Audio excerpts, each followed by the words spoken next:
Hi there, everybody. We're back. Hi, welcome back. We're both wearing gray. Look at that. I know. It's We're the like Cindy and Monica show. We're back. Oh, matchy. We're syncing. Right. So this episode, this recording, this whatever this is, we're going to talk a lot about eBay's algorithm, and increasing your conversion rate, things that you can do to push the needle in your favor.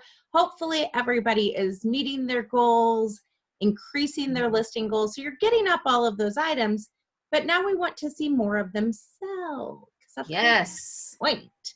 So we're going to talk about all of the things that we have learned over, we'll just say a lot of years, to increase that conversion rate and get those things moving.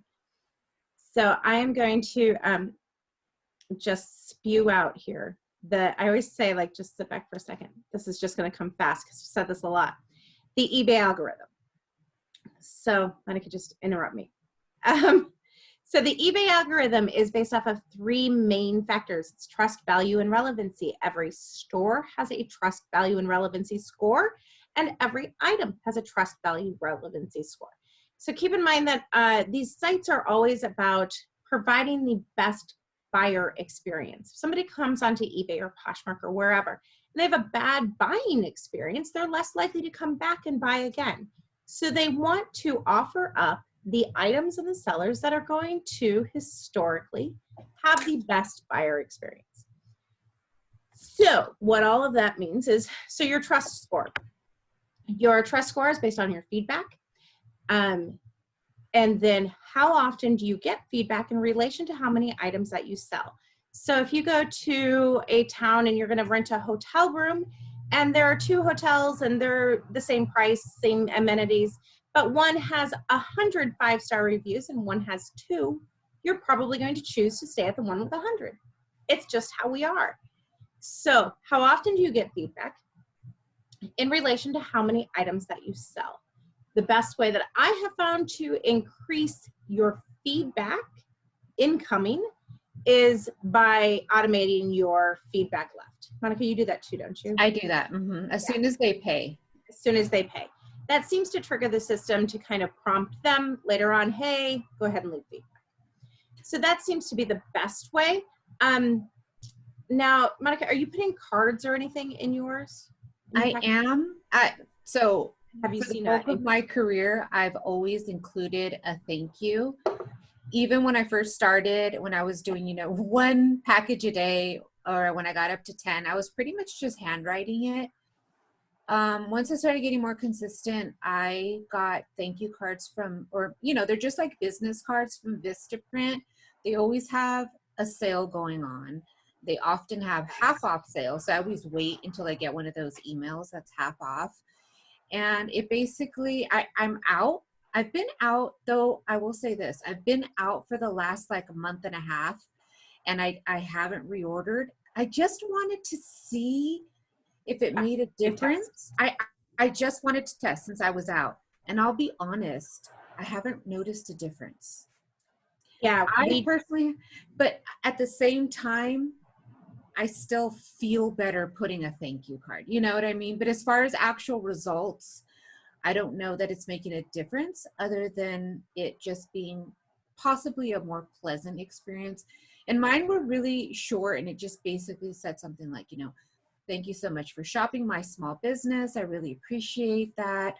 If there's any issues, please don't hesitate to contact me, something really small. But I haven't noticed a difference. I will say, I have to say that. So we tested both. We've done both ways. We've done business cards, we've done postcards, we've done tissue paper and bows. Nothing seemed to push the feedback needle. I will say that it seemed like having some sort of card did prompt people to message before they just opened a return. Yes. Because I put on there, if there's any issues, I'm happy to help you. Please send me a note via eBay messages. Yeah. And that I will say, because there was times I got a message saying, oh, there was an issue with this item. I did see Yeah. a card that said to contact you. So I'm contacting you. So I'm thinking maybe could have saved me from possible INADs or negative feedback, possibly. Yeah. And I did want to mention this really quick before I forget. Also, for the bulk of my career, I always took the road that no news is good news. You know, because some people say like, oh, are you going to message the customer that didn't provide feedback? And for the longest time, I thought, no, like I don't want to poke the bear.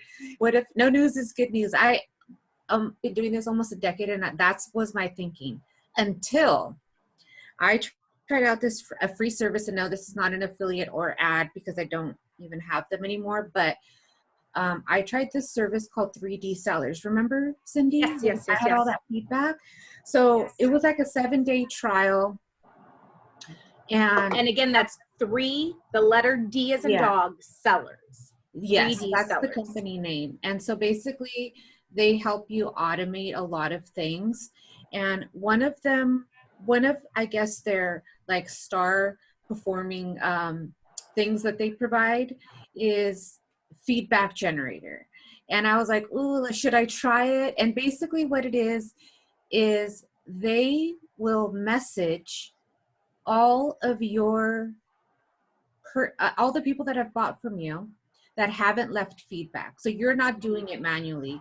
You connect your eBay to their site and they can tell who hasn't left feedback.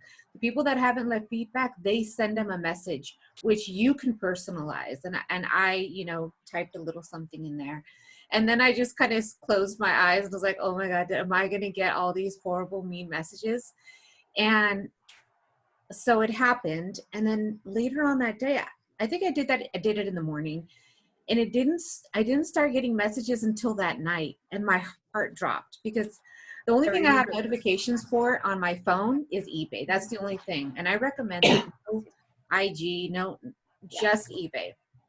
And I got all these messages like in a row from different people. And I was like, oh my God, did I make a mistake? And I forgot about the feedback manager. And it was people replying to my message, and they were like, oh, I'm so sorry I didn't leave you feedback. You know, the pants were great. Thank you so much. I'm leaving feedback now. It was overwhelmingly positive. Mm-hmm. So I was really surprised. And in that day, I ended up getting like almost 100 feedbacks in one day. So positive, I'll say positive. And I think there was one person that did message back and say like, oh, well, you know, I didn't leave feedback because there was an issue, and then we ended up resolving it. So maybe, you know, there is that small potential. But again, it's always like pros and cons, and do the pros outweigh? And I would say in this case, they probably do. I didn't follow up after my 7-day trial, which I probably should, just to see if there's any other things that they offer. But I just wanted to give my experience with that, because I wouldn't have done that. And when you're starting out and you have a small store and maybe you're only doing a few sales, you can do that manually, and that might help you Build that feedback up. build that feedback, because it did move the needle for the feedback. That's the only thing. Yeah. So far, nothing else seems to move that other than just automating your feedback that's coming in. Or I'm sorry, your feedback left for your buyers. Yeah. But feedback definitely for your trust score. Also for your trust score is your top rated seller standing. So are you shipping within 1 day? If you can't, you can't. But if there is a way that you can ship within 1 day, absolutely, it's important to do so. Yeah. Are you offering returns? So all of those things that, you know, that eBay kind of prompts you to do, those are all for a positive buyer experience. So how much can they trust you? And then also we look at the trust of the item. Is the item actually what you said it was? Now we all make mistakes. I have made more than my fair share. But they want to know that that item is what they said, what the buyer is looking for. So do you have Coldwater Creek 2X shirt in the title, in the item specifics, and then preferably again in the description, so that the algorithm can know, okay, if Cindy goes in and she types in Coldwater Creek 2X shirt, because that's what she's looking for, the items that we're going to offer her are actually Coldwater Creek 2X shirts. So that's all that trust issue, how we deal with that. We also want to look at, within your trust score, on this idea of providing a positive buyer experience, how quickly do you reply to your eBay messages? So Amazon will actually show you. They actually give you a clock and say, you got to do it. eBay's monitoring that also, even if they're not showing you. Yeah, I always suspected that. Yeah, I know you and I have talked about that, how I knew that they were somehow behind the scenes. I always had an idea that they were monitoring how fast you reply to messages. And then when I started selling on Amazon and I noticed they give you that 24-hour window because they're acknowledging how important it is, it even solidified it more for me. Like, yes, I know eBay's monitoring that. And so you want to reply to every single message you get. And I love the people that then reply with thank you, because now I have to reply back. You're welcome. I've even gotten to where I will just do like a smiley face because there's no reply to that. Lady, I need the last word here. You don't understand. So replying to those messages quickly, and then being positive in the message that you are sending back to your buyer. That's going to be an indicator to the system. Is this going to be a potentially negative buying experience for this buyer? So if someone messages me and I'm out and they want the hip measurement on something, well, first I do the I just got 2 in a row right now. Then after I make the face, I used to forever, I would say, I'm so sorry, I'm out right now. I'll get that for you as soon as I get home. Until somebody told me, okay, you know that you're putting a negative terminology into this message, which is an indicator then of a possible negative buying situation. Sorry, the word sorry. Sorry. Yeah. So just switching that up to happy to help you. I'll get that for you as soon as I get home.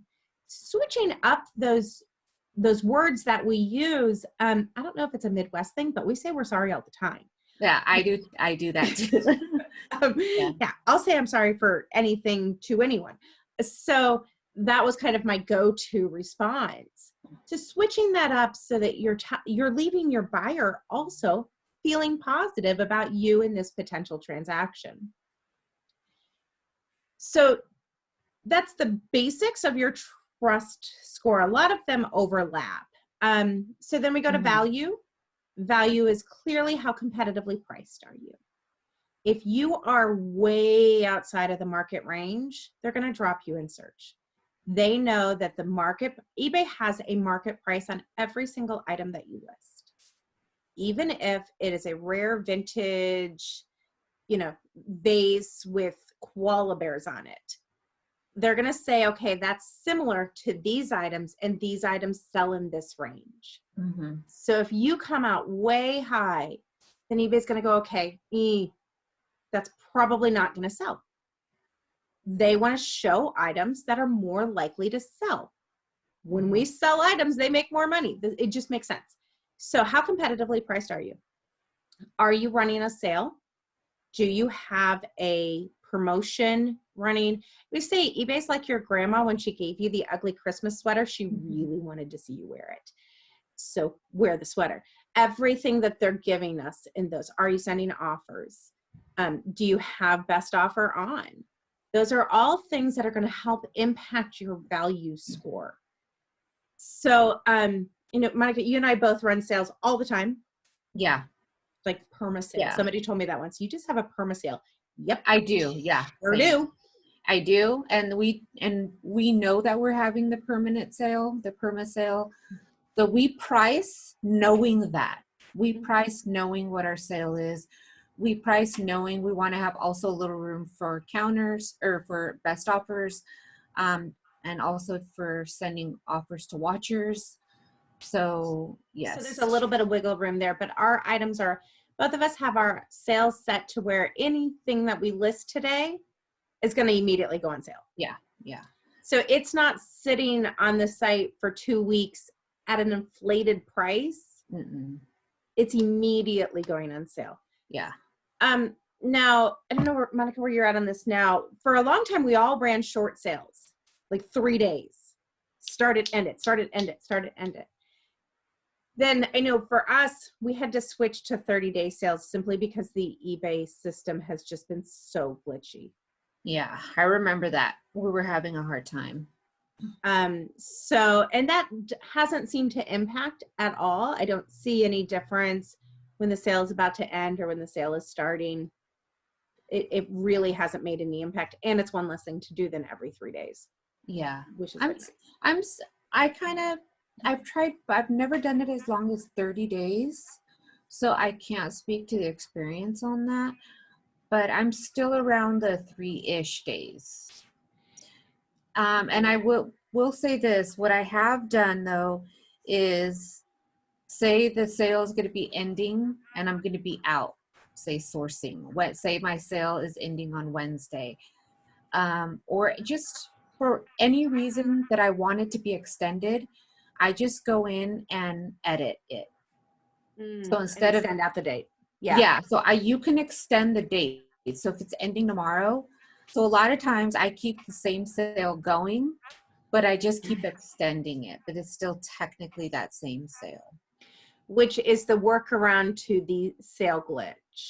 If your account is like mine and it just does not like to start sales, like my account just does not like to start sales. I don't know why. Everybody's account is a little bit different, but it seems like when I have to start a new sale, it's just a nightmare. But yeah, if you want to run a short sale, as long as you'll remember to go in and edit the end date, I think you can edit it up to 30 days, maybe 45 days. I can't remember off the top. Yeah, it's at least 30, at least. Yeah. So, but that's why we switched to longer sales. And really, truthfully, I haven't seen any difference in my conversion rate in doing it longer. Oh, that's good to know. So doesn't seem to impact it. But running that sale, then we always have best offer going. Same. Just is what it is. And when you get those offers, and I know that people get really all up in arms over the lowball offer. Those lowball offers are going to come. They just are. It's part of it. But you have to understand that every time somebody sends you an offer, they have interacted with your item, which just increased the relevancy of that item because somebody was willing to give you money for it. So they boosted your item within the algorithm. So just counter them back. You know, I hope the lowballer uses all 4 offers. I hope he sends me $1 4 times in a row because every time he's just boosting that item. Yeah. And a lot of times in the lowball offers is when you counter, I feel like a lot of people don't add a message. So a lot of times on the really low offers, more so on the low offers, because I'm one of those that I generally just take the offer. If it's anywhere within the ballpark, I rarely counter. But if I'm going to counter because it's a low ball offer, then I would recommend to use the message. And that's your opportunity to sell it. Yeah. Absolutely. So I usually say something like, "Oh, I appreciate your offer so much. Thank you. I can't go that low, but hopefully, you know, we can meet in the middle. Here is a counter, blah, blah, blah." At least so they know that you've acknowledged and, you know. Yeah, I have a little more success with writing something in the message than just countering straight away. Yeah, absolutely. And like it's engagement. It's engagement on your listing, which helps your item, helps your store, helps all the way around. Yeah. It's one of the things like Monica and I will look for if sales are slow. Well, are you getting offers? Yeah. Are you getting messages? You know, is there something really going on, or are you just countering everything you get? Because then that's your choice. Yeah. And sometimes if it's a low offer, but it's something, you know, I talk about my daily routine of looking at what's ending every day, and then I end those myself if it's a stale item, and I sell similar that way. If it's one of those items and I've had it for a long time, and the next option is going to be to auction it off if it doesn't sell on this next 30 cycle, and I get or, I'll just take it because Oh, I yeah. think, what am I going to start my auction on this item? Just take the conversion. I'm done with it. Or if I end one of those stale items and I sell similar and I notice I get a watcher and it's eligible for an offer to watcher, I send a smoking deal because I want that thing gone. Yeah, Absolutely. so 100%. a lot of times it's like you want to embrace the low ball offer because Yes. it's a win-win for both of you is how I look at it. They get a great deal and that saved your stale item from getting even staler or possible donation status. Exactly. Yeah. So yeah, we both embrace the low ball. No hate against the low baller. That low baller can actually be the stimulus to a really great sales day. So Yeah. not upset by the low baller at all. And then also running what they call a cart building promotion. Do you do this, Monica? I've tried it, but I, unlike you, have not had very much success with it. And that goes to show, I think things matter, like your price points, selling similar items within your store, all those things take into an account. But yeah, you've definitely had more success in that than I have. So promotions are different than promoted listings. Mm-hmm. Why they gave them the same name, I'll never know. But within promotions, you can create an additional sale that encourages buyers to buy more than one item. So the hardest part of retail, anybody who's ever worked in retail can tell you, is getting people into the door. So once you get them in the door, I want to keep them in my store instead of going to somebody else's. So that cart builder promotion is what I use to get those multiple purchases. And we do genuinely get a lot of multiple purchases. We send out at least one multiple purchase every single day. But we do that so first off, we run a free shipping promotion. So I think right now I have it set at $30. If you spend $30, you get free shipping. What I have found is people will look for a second item. They will not look for a third, even if you offer it for free. They do not have that level of attention span. So if you take the average price of 2 items in your store and say, I'll give you free shipping if you buy, these 2 items. For me, that free shipping equates to what I would have given them in a best offer scenario. So the nice thing about a promotion is it does not apply if they use a best offer. I love that.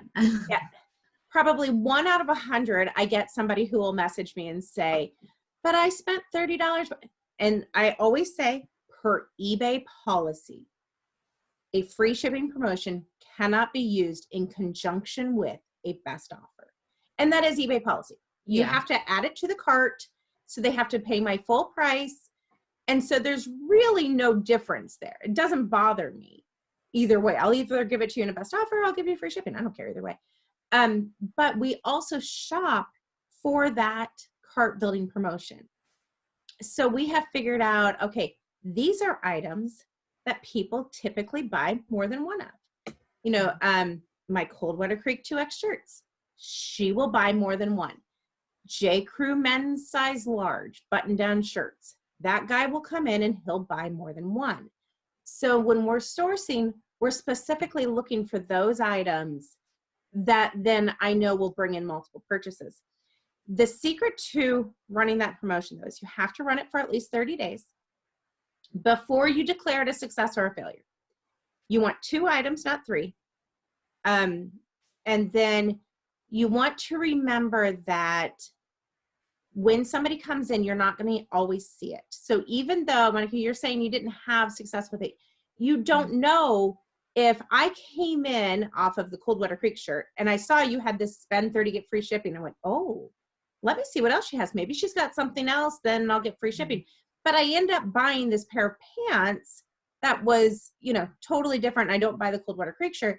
You're never going to see that it was that promotion that got me to buy the pair of pants. Yeah. But the only reason I did was because of that promotion. Yeah. And then once you get a promotion that is working, and it is different for everybody. So some people have more success with a buy one, get one 50% off scenario, that kind of a thing, or a free shipping or whatever it is. It is very store specific, but once you get one that is working, you want to extend out that end date forever. You never want that thing to sell. Yeah. Because the more relevant it becomes, the more eBay will push it. If you've ever been on regular search and you saw right in regular search, somebody had a, spend $30, get free shipping right there. That's because their promotion has become that relevant. So whose item do you click on? The one that you're not going to be able to earn free shipping, or the one that you are? It's just going to increase those conversion rates. So, but it does take some trial and error, and it probably took a good solid year before I found one that worked for us. Yeah. And I think, and I've been trying, trial and error is the only way we work here. Yeah. And I think why I've been having a hard time is because my store is slowly changing in the items I'm picking up, and the promotions that worked for me before don't work for me anymore. Yeah. And I felt like were causing me to lose money on shipping, especially because I think I had the spend 50, get free shipping, but people were buying things. I know they were going to buy the item anyways. Anyway. So then I when just you have a higher priced item, then that doesn't yeah, necessarily make yes. sense. So I'm still trial and erroring phase right now, but I'm Yeah. trying. Yeah, so you might be better off doing a buy one, get the second one Yes. 10% off. It'd have to be with quantity somehow. Yeah. Yeah. So you have to figure out what works for you, but that's absolutely something that you can try. It does help that conversion rate. Yeah.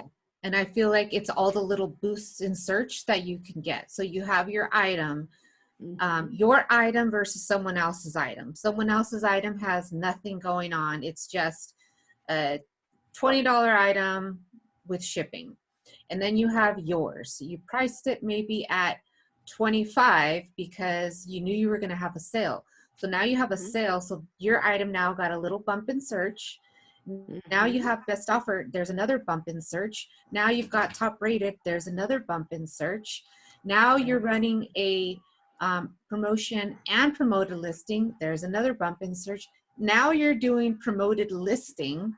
There's another bump in search. So there's a lot of ways you can get little leg ups on search. And Cindy's right when she uses an analogy, like eBay is your grandma with all these gifts. She wants you to wear it. So you have to be using all these little things. Yeah. Because the competition is fierce. So no matter what you're selling, no matter what if you're selling that vintage vase with the koalas on it or the Coldwater Creek shirt, competition is fierce. Yeah. And if you are taking all these sales promotions into account when you price, then you see that it doesn't hurt like you're thinking like, oh my gosh, I got to sell it for 20% off. I got to put best offer. I got to do free shipping. Well, hey, you got to price it and taking all that into account. So we're not saying to sell this thing for $5. We're saying no. To price it knowing you're going to do all these things. Yeah. Yeah. So then we move to promoted listings. I think we both totally agree. Absolutely use them. 100%. 100%. This is eBay's biggest ugly Christmas sweater that they want to have you on. It's what the investors ask about in every single quarterly call. They want to know how many sellers are embracing promoted listings. So eBay's giving a big bump to that, but you do not have to be at trending rate. You do not have to give them an extra 10%. That just kills me. So you can come in low. You can come in at 1 or 2%. But here's the sneaky little trick I found about that. So when I start, if you've never used promoted listings before, go in and you set up 3 campaigns. Just split your store into thirds. Doesn't matter what's in each thirds. It's not shirts, skirts, and shoes. It's just items 1 through 100, 100 to 200, 200 to 300. Set them all at the same promotion. So all at 2%. And then see which campaign does the best, because your campaigns will go up and become more relevant. Mm-hmm.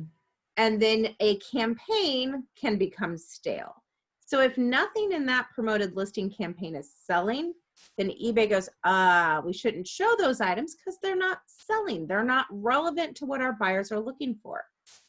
Doesn't matter that it's the same junk that's in campaign B, but campaign B is selling. So as you watch those campaigns, you can actually end the ones that are trending downwards and add those items into the campaign that is trending up, which then allows you to be below the trending rate and still get the same amount of boost for a heck of a lot less money. And you'll be able to see all this when you are on your marketing tab under promoted listings. Under the graph, it shows you all your active campaigns, and it will tell you there how much sales you've gotten off each one. So I do that too. If there's just, and right now I'm on the point where I'm trying to consolidate because I have so many going on. And that just came from when it first happened. And I had these different campaigns, and I was like, I was testing it out to see, like, does it matter if I do 10%? Does it matter if I do 2%? And so right now what I'm doing is I'm consolidating them. And also, like, when I make a listing, when you're at the very bottom before you hit list, it asks you which campaign. So I'm putting them all, for me, it's campaign 18 because that's the hot one. So I'm making sure, and another one of those, when I'm ending items that are stale and going the sell similar route, I throw them into that campaign 18 because I know that's the good one. Yeah. And then just to give you a quick, I just looked at mine. If you go to that marketing tab, you can see obviously how many sales you've gotten and how much fees you've paid, which is nice because you can see it right there. So I've paid in the last 31 days $104 in fees. That resulted in additional fees. Yeah, in additional fees. It's like I promoted 2%, $104 in fees, and from that, the sales is 5,173. And right now my 31 day sales is 19,000. So that's about a quarter. Yeah. So I will gladly pay an additional $100 in fees for $5,173 in sales. Now, have they sold organically anyways? We'll never know, but I'll pay the $100 and take the guarantee all day. Take the money and run. Absolutely. I don't think that if you are promoting at 10%, you should just go in tomorrow and drop everything to 2%. Right. We don't and really quickly, not only for that main reason you may talk about, but eBay doesn't like when you change directions fast. eBay doesn't like 180s, hard lefts. eBay likes gradual, slow. We've probably both made that mistake on not this, just anything. When I tried to switch up my business plan and eBay put me in the doghouse for months. So I would just say for any changes to start gradually. Yes. So if you are currently promoting at 10%, there's nothing wrong with that in any way, shape, or form. Yeah. But we're just telling you, you can get to a place where you're getting the same amount of sales for a lot less. But don't go in tomorrow and just drop everything to 2% because eBay really doesn't like that. Yeah, because I started at the trending rate because I didn't know, we were playing. We all did. Yeah, Cindy and I are really big on experimenting. We like to see what the results say, not so much what is going on the noise out there. And I did try the trending rate. And then I gradually reduced it over time to see if I would notice a difference. And I didn't really notice a difference. And after all the experimenting, I settled on 2%, and I'm happy with that. Yeah, 2% seems to work well. I think people who are just like, I'll just use it, they come in at 1%. Yeah. So if you come in at 2, you beat them. But then if you can have a relevant campaign, then you can promote as well as anybody else. Mm-hmm. So, but don't drop it little slow changes. Slow. But so that is your value metric. All of those things anything that has to do with pricing will come into your value metric. So then we have relevancy. So relevancy is how relevant is your item to what the buyer is searching for. That's why we went through the whole how to optimize your listing title. Your listing title is the #1 key to your relevancy score. How closely are you matching exactly what they're typing in? Are you filling out those item specifics? Are you hitting all of those SEO metrics? But then you can also build relevancy as a store or as a seller. Mm-hmm. So I sell a lot of Coldwater Creek. eBay knows I sell a lot of Coldwater Creek. I've sold Coldwater Creek plus sized items for over 15 years now. I have a relevancy score in Coldwater Creek that is going to beat most people just because of duration of sales. But I built that up. But at the same time, Monica can sell career wear dresses because that's what she came in doing. And I can't sell them to save my life, no matter what. I'm like, I'll send you a pizza with it. They're like, no, keep it. Yeah. We don't want your. So you can kind of look at what do you sell frequently and quickly.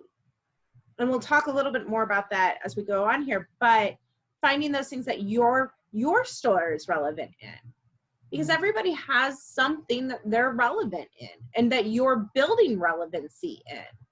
And I always use that example. I used to kid around in my stories on Instagram about dojos. I could not sell a pair of darn dojos to save my life. We had the same dojo curse forever. Yeah, and I knew it was because of the relevancy thing, and I kept trying and kept trying.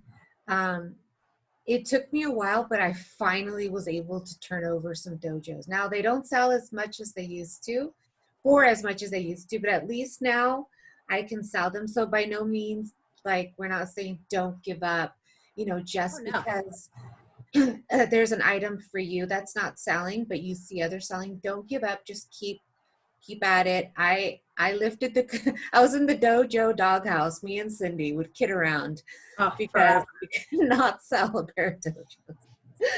But yeah, eventually you will.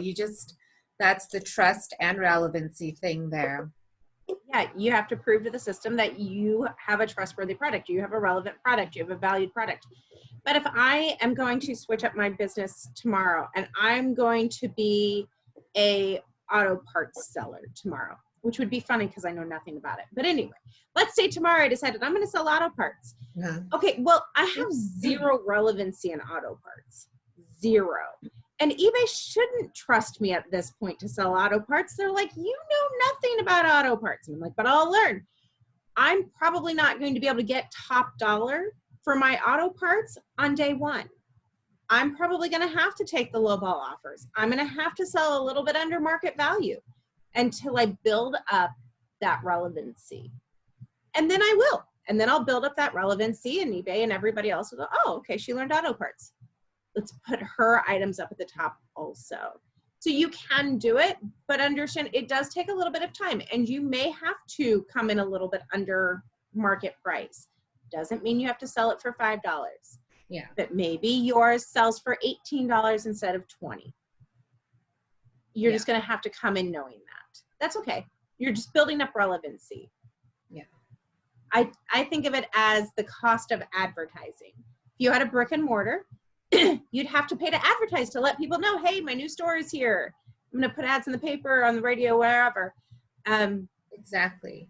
So if there was an auto parts store down the street that had been there for 50 years, you're going to have to run some crazy sales to get their traffic. And you should. That person's been selling auto parts for 50 years, so it's nice when you start kind of demystifying all these things and everything starts to make sense. Yeah.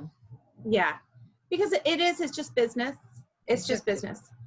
And yeah, there's no reason why that new auto parts store can't take the business of the old auto parts store. Absolutely can. But they're going to have to be proactive. Yeah. They're going to have to be proactive. And slowly building up their customer base, having sales, getting people in the store. So Yeah. So building up that relevancy score is something that does take time. But one of the things that then every day, you and I both look at every day, making our store relevant again today. mm-hmm. So Monica's talked about, going in and doing her morning routine of, checking her items, seeing what hasn't sold, that sort of thing.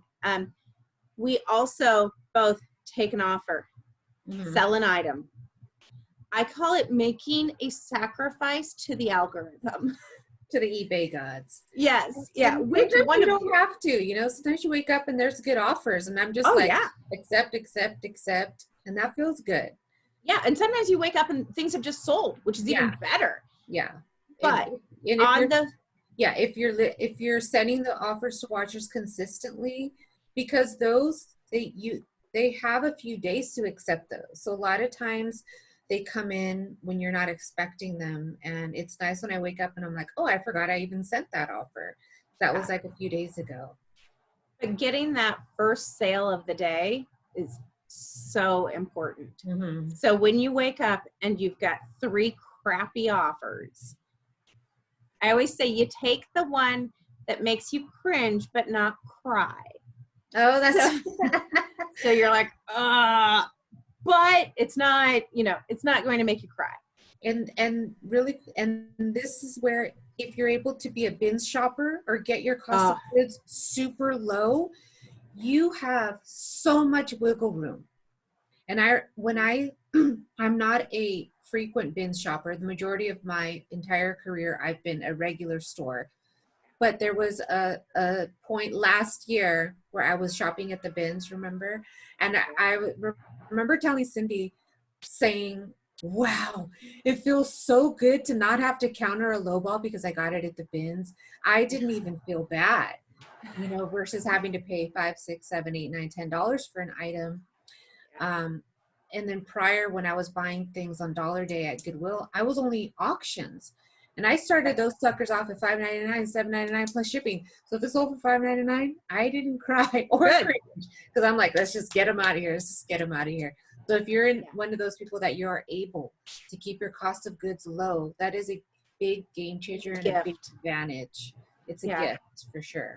100%. Yeah, but so you don't feel badly. Like, I never feel badly about taking that first offer of the day. And I have had people message me and say, why did you sell that item for so low? Well, because I needed a conversion.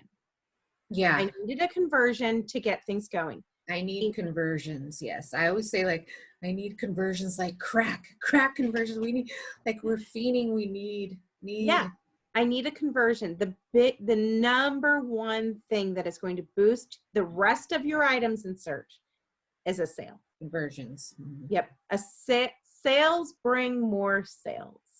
Yeah. You have to look at the big picture. That low offer that you took may be the light switch for the day that brings in 5 offers or sales you wouldn't have had. Yeah. So you have to keep the eye on that big picture. Yeah. I would say your business is not a success or a failure based on one day or one item. Yeah. So a great day or a bad day, that doesn't make you a success or a failure. A great sale or a cruddy sale, that doesn't make you a success or a failure either. It's the end of the month. How much money do we have to put in our bank accounts? Mm-hmm. That's the determining factor here. Yeah. So taking that first sale of the day, absolutely crucial. Get that first sale. So which leads us to, holy cow, I feel like this is a lot of information to throw in all in one video. I feel like a few follow-up videos are going to be coming our way. And we're happy to do it. If you guys have questions, just, put them in, because, I feel like this was a lot. Yeah, I think we may, and I'm happy to do a video on, like, doing the actual sales and promotions and all that. Yeah, if you have questions on how to get them started or how to start a sale or that sort of thing, we can absolutely do that. But leads me into your traffic metrics. So sales bring more sales. That's great. Sales, we often, though, feel like our business is a success or a failure based off of that stupid sales graph. Remember when it went down and we were like, oh, you know, like emotionally, I knew that I'd had sales, but that graph. Oh, it was so frustrating. Yeah. It was like, it's your validation. Yeah. It feels like your validation. It does. It absolutely does. So we often look at that sales graph to how are we doing this month? Mm-hmm. And while that is one indicator of how the month is going, your traffic metrics within your seller hub are a fantastic indicator also. Mm-hmm. And a lot of times they can show you that there's a storm on the horizon before the storm comes. And if we can, you know, redirect, if we can figure out how to fix it before that storm hits, then we don't have to have the cruddy sales days, you know, that kill us all and demotivate us and all of that. So there are 4 different traffic metrics there. The first one is your listing impressions. The second 2 are basically the same. One is a number and one is a percentage. It is how many times does somebody click into, and the last one is your conversion rate. So listing impressions. It's the first one that you generally see go down, or yes, it's the first one you generally see go down if there's a storm on the horizon. So that is how many times is your item showing up, how many times did it populate on somebody's screen? So Monica went in and typed in Coldwater Creek 2X because she wanted to eat, I don't know how long you would have to eat to, but you typed in Coldwater Creek 2X. And so my item showed up on her screen. I get a tick there. If then she clicks into my item, then I get a point in that. And then the last one, if she buys, then that impacts my conversion rate. But if you're looking at those and that listing impressions is down, that's your first indicator that something's up here. Something is going on, and I'm going to have slow sales days coming if I don't fix things. Mm-hmm. Which leads us to fast gears and slow gears. So fast gears and slow gears. Your store is like a machine. I have to have a visual. I don't know why. Mm-hmm. I have to have a visual. So I think about all of these gears that are turning in your store. And you have some that turn really slowly. That is your high-priced, high-end item. It's just going to take a while for it to sell. It's got a really great profit margin, so you're okay with it being slow. Then you have these fast gears, and they're over here just churning away. Now, sometimes they have good profits. Sometimes they are low profit items, but they spin really, really fast. You have to have both in order to keep your store moving smoothly. And I think everybody's fast gears are a little bit different, but it's important that you figure out yours, because if that listing impressions is down, you probably don't have enough fast gears going because you're not showing up in enough searches. Yeah. So figuring out, and I know that's why I sell Coldwater Creek 2X. It's a fast gear. And I've tried. I've always been heavier on the fast gears, running a lot of auctions in the past and having lower priced items. And when I tried to just kind of take a hard left and start getting all more expensive items, my sales went down. My conversions went down. My listing impressions went down. So in my quest to raise my ASP, what I thought I was just going to be able to raise it so easy. Like, I'm just going to buy these higher price items. They're all going to sell and life's going to be so perfect. And it didn't work. In there. Yeah, I tried it. It didn't work. The same thing. My conversion and my sales, my impressions went down. My traffic took poop. And so then I started layering back in those fast gears. And then that's when everything started running smoothly again. So I've tried it. A lot of the things we're talking about, because Cindy and I have tried it. And we always say we've made all the mistakes for you. Yeah. One of the worst things I ever did was try to raise my ASP. And then when that failed miserably, like yours did, I went, okay, I'm just going to be all fast gears. I'm going to go to the bins and I'm going to list everything dirt low because I want these conversions. And that was awful also. Yeah, Because then then you you're have, pushing quantity and now well, you're running ragged. So you don't, yes. it got to the point where having, you know, so many packages per day, it looked great, but Yeah. man, the profit was low and you're just like, I always have this vision of like, am I just digging a hole just to fill it back up again and digging, you know, so, and again, that goes to like trying to make a hard left in eBay saying nope.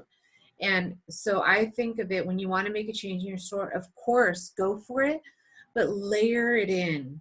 And that's what I learned. So I got my fast gears back in my store and then layering in the bigger and bigger and bigger. And that's definitely seemed to work 1,000 times better. Yeah. And that's absolutely what works best for us. But having those small gears not only keeps our store moving, but it also helps with cash flow. The number one reason why small businesses fail is cash flow.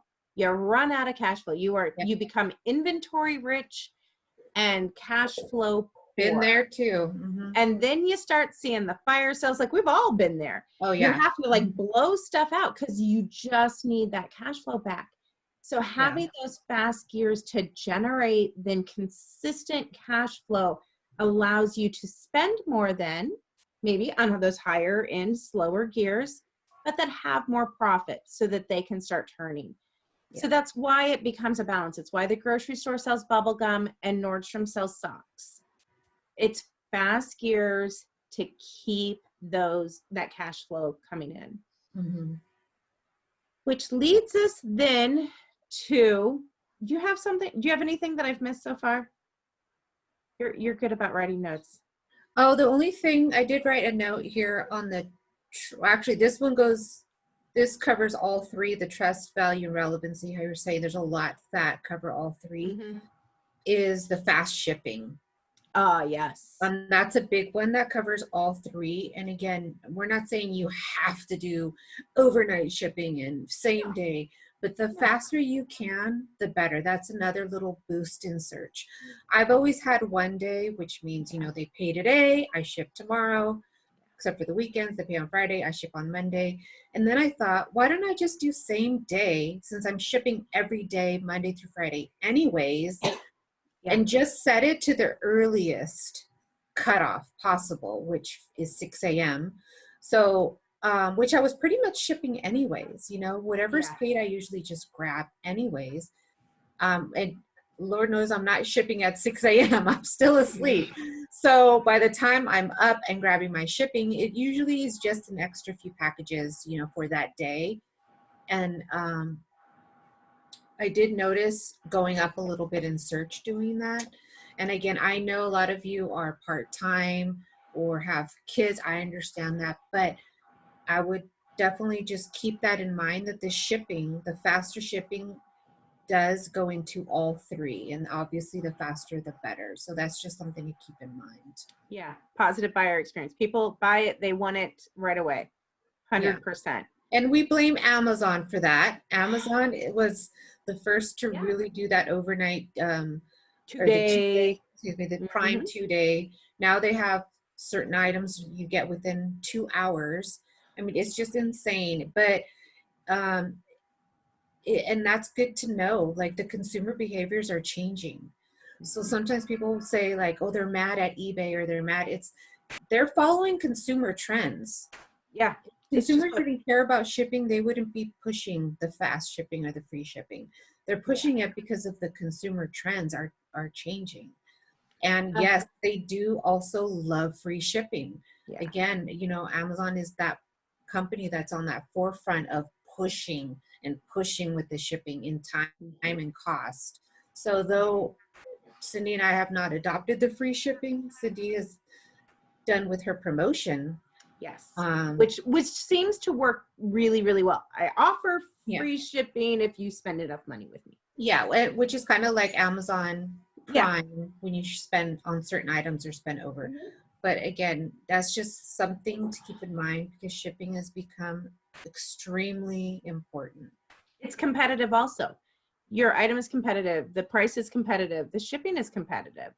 And so even with your shipping costs, if you're if you're charging for shipping, but you're charging $10 and I'm going to put that in a flat rate envelope, so I'm charging $7.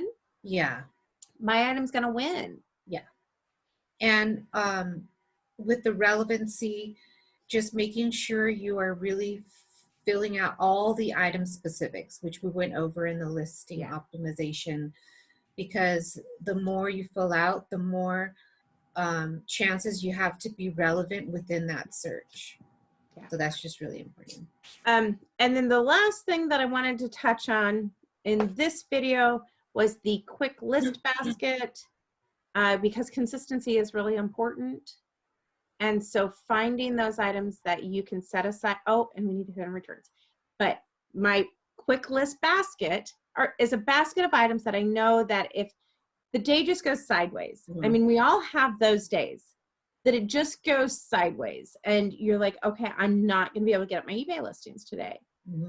I have a basket set aside of items that I can list super fast that aren't going to take measurements. For me, it's often socks, because I have relevancy in socks, but socks, bras, packaged toys, or things of that nature, games, puzzles, whatever, that I can take a couple quick pictures of and get listed really fast without a whole lot of hassle. I keep those items set aside.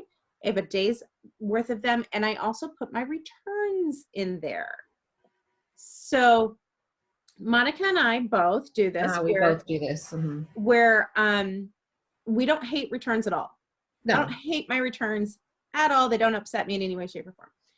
But when a return comes in, check it, make sure it is what it's supposed to be. Immediately, refund your buyer. Absolutely. But then we throw it in the bleep it pile.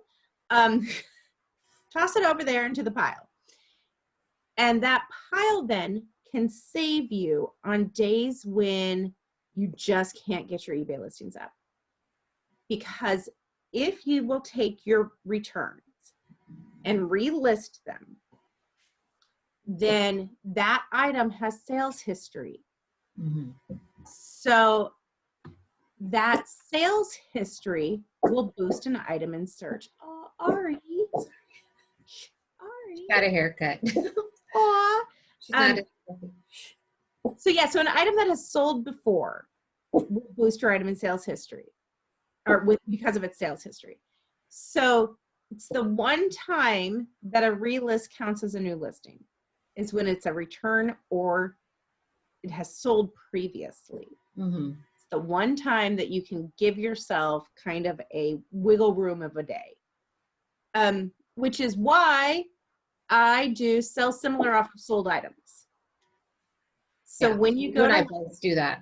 Yeah, when you go to list, you want to do sell similar off of a sold listing, preferably one of your own sold listings that sold quickly, because there's some back end data that comes into your new listing from that old listing. So if that old listing was highly relevant, it got a lot of views, a lot of watchers right away, and it sold quickly, that back end good juju is going to come into your new listing. Versus if you're just starting from scratch, you have no back end history, then you've got nothing good or bad.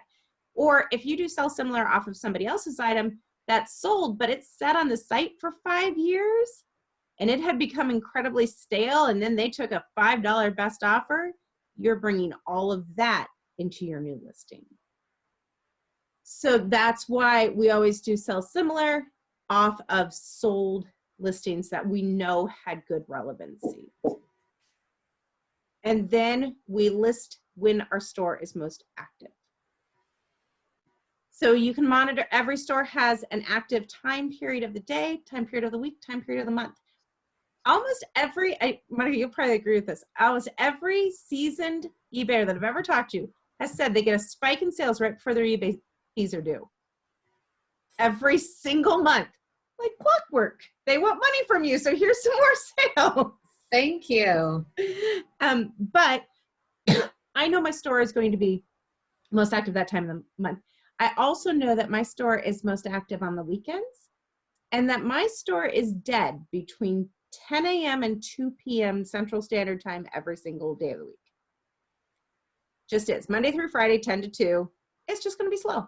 It's not when my buyers are online. That's not the buyer that I am relevant to. So I can list my items earlier by a little bit. 4 a.m. was a bad idea. When I was listing all of my items at 4 a.m., my conversion rate fell. Look at that, because nobody's online. Yeah. Or I can list later in the day. It's why I use the scheduling option. And a lot of times I'll pay the 10 cents. If I know that, one day this week, it's just not going to happen. I don't have the inventory. I've got too much going on this week. I want that to happen on a Monday. I'm not going to hit my listing goals. I want it to happen on a Monday, because Mondays are my slowest days anyway.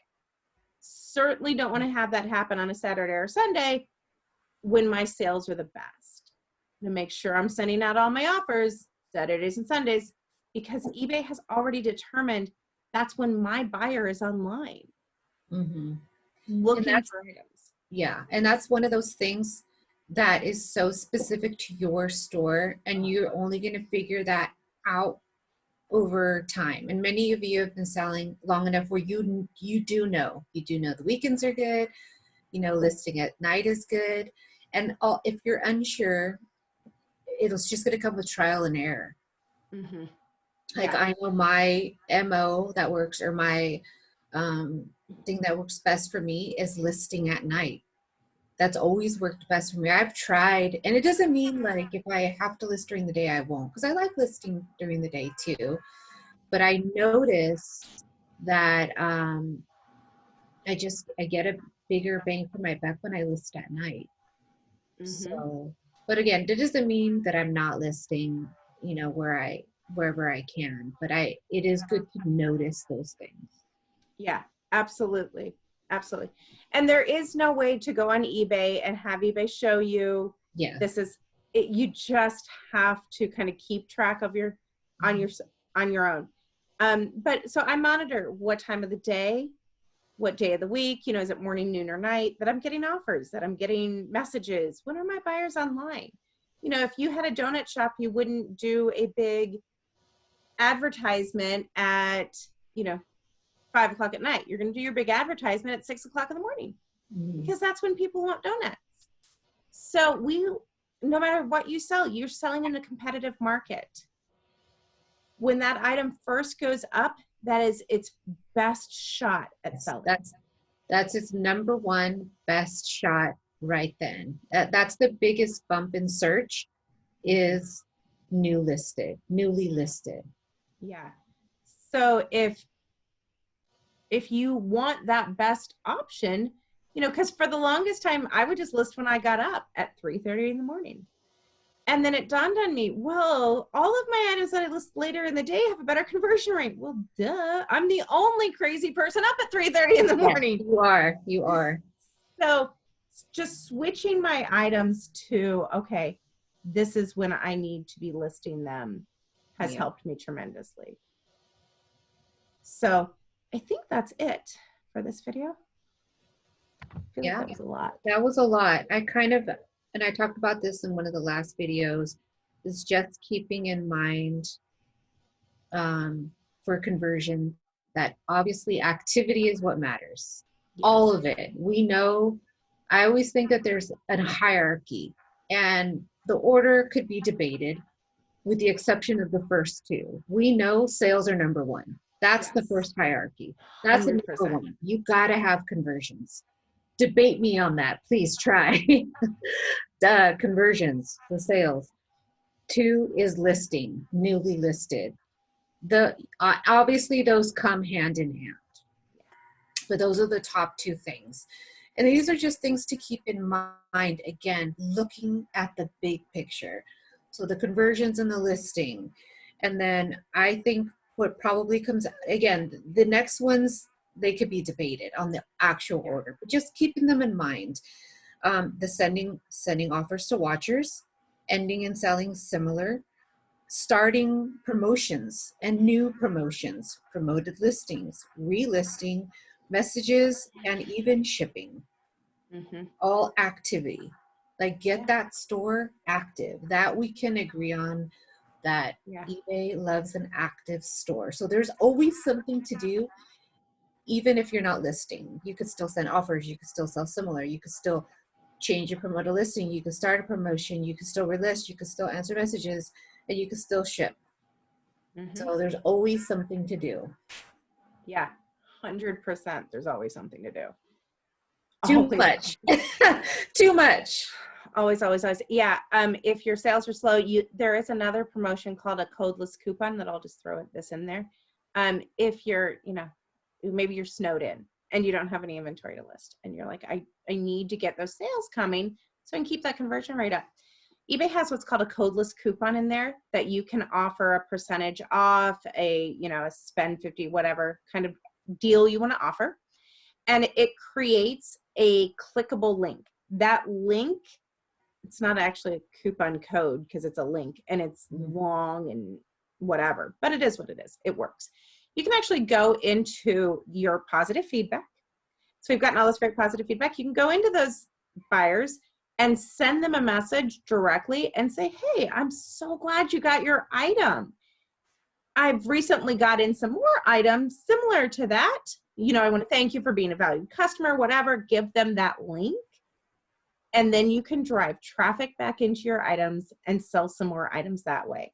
That's one of the big things that we do when we get back from vacation. When your traffic has taken the dump because you've been away, I'll go through and I'll send codeless coupons to everybody.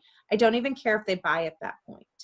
I just need them to click on it so that I can get my listing impressions back up, so that I can get back to being relevant within the system.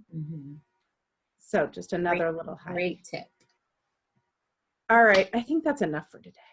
I think so. Holy cats. All right. If you guys have any questions, as always, yes, drop them in Discord, and we are happy to answer any questions. If anything, you're like, what do they mean by that?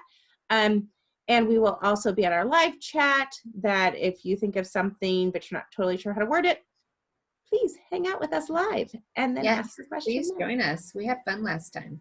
We do. All right. Have a good day, everybody. Bye, guys.